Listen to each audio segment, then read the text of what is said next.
You're listening to Puma Podcast.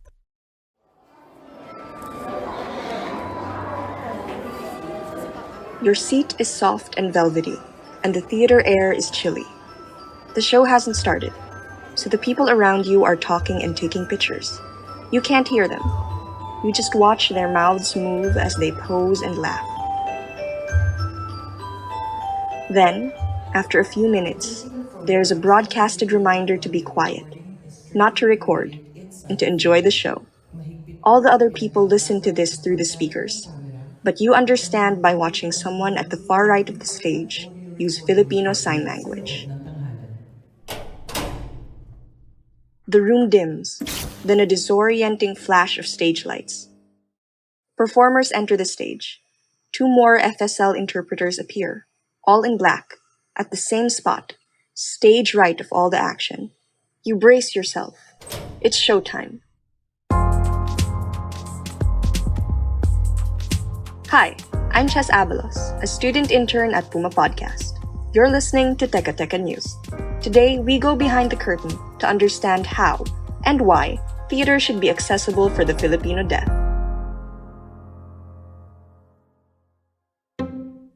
Recently, a few local theater shows have started adding deaf-friendly performances to their runs, using Filipino Sign Language, or FSL, interpretation.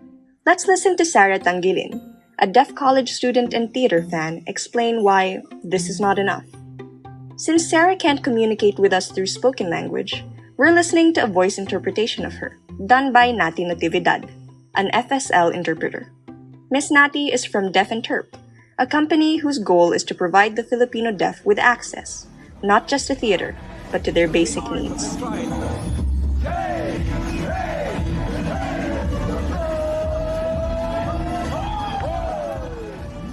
Miss Nati was also one of 3 interpreters for Trumpet's 2022 interpreted shows of Joseph the Dreamer. This is the musical that Sarah watched, and the basis for her explanations. So we were part of the audience, and some of the deaf were seated at the front, some of us were seated at the back, and there were interpreters on stage. But for us seated at the back, far up there, the interpreter is very small, and we can't really see what's going on. Also, there are songs that are being interpreted, and we really love those songs being interpreted because it's a musical. And then also, we can't see the actors at the back. Either way, your head moves from side to side, trying to pinpoint when to focus on the actors or the interpreters or the subtitles. And then there's also the ping pong effect, meaning there's the interpreter that we will have to look at, and then also the actors on stage. So we really don't know which to look at for the longest time because we will miss out. And also the lights, strobe lights. There are lights that makes it a bit sensitive for us deaf people because we are very visual, and the lights would sometimes disturb us and make us miss out on some of the interpretation of the performances. She explains that caption shows are also a good option for the deaf, although they are not always helpful. But what if some of the deaf do not understand the captions or the what's written there? They would have a hard time understanding it. Sometimes the captions are deep English that is so difficult to understand. Here's the take of Bayani Generoso. He's another FSL interpreter for Deaf and Terp, who also worked on Joseph the Dreamer. Spoken language, written language is a second language. Just because we see, words doesn't mean that we can connect the sentences because deaf people grow up with different language levels. Some were exposed to language when they were 6 years old, 7 years old, right? They didn't start communicating until they started signing with their friends. Let's go! One song is not enough! One song is not enough! Imagine being a deaf spectator. You were sitting in the audience, watching as the interpreter's hands begin to move, while the characters speak, sing, and dance. They are 2 distant people playing the same parts. For captions, you're probably just reading as the performance goes on, not really understanding what's written down because this isn't your language. How much of the theatrical magic fades away from the show? How much of it stays?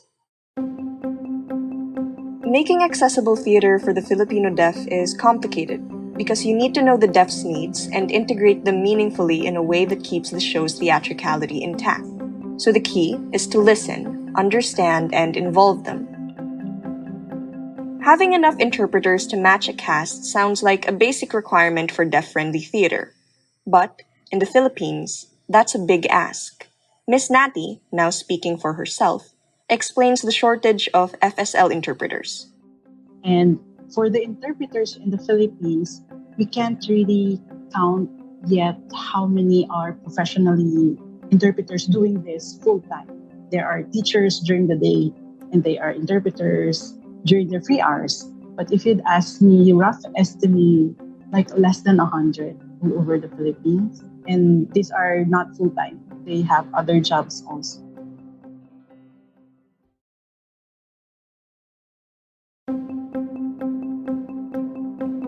Yes, having more interpreters, especially beyond theater, is important, and it does help make deaf theater remain theatrical and magical. But Sarah also raises an important argument that shows should have deaf stories and characters, because it is one thing to make Filipino theater accessible, but it is infinitely more powerful to make it representational.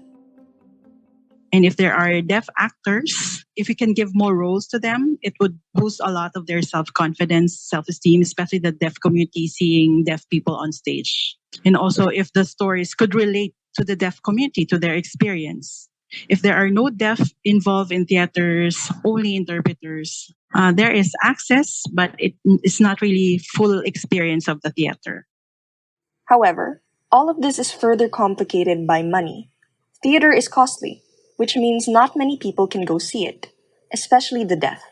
Miss Natty backs this up. Not everyone can afford a ticket, even the least amount of the ticket. It's like theater groups would do outreach and go to places and perform. Adding that, If it's still not affordable, only a few deaf people will watch it. Unless if there are supporters, like they can also do sponsorships of deaf tickets. so if all of this is so hard, why bother?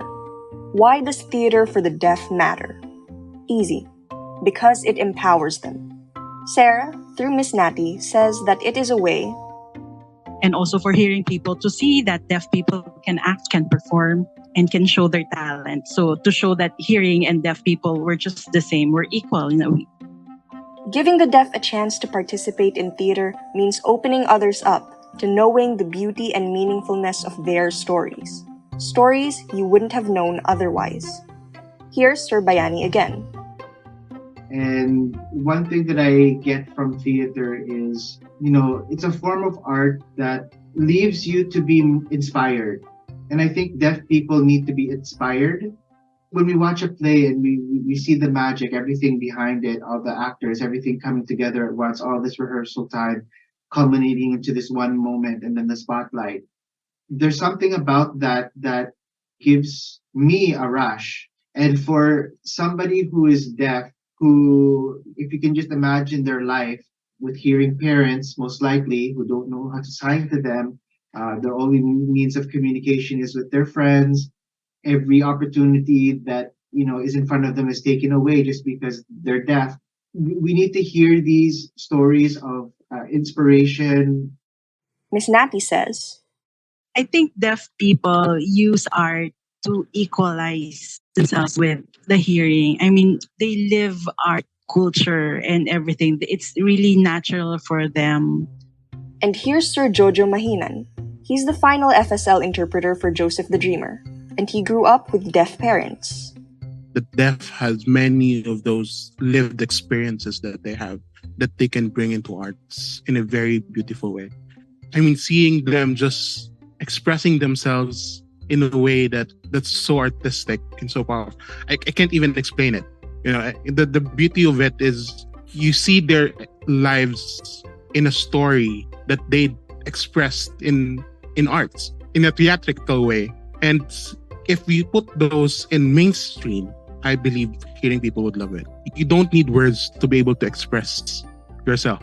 And that's the way that the deaf lived it out. Since they don't have any words to say, they'll just sign it out And when they sign it out, they're actually performing. The deaf are the best performers that I've ever seen.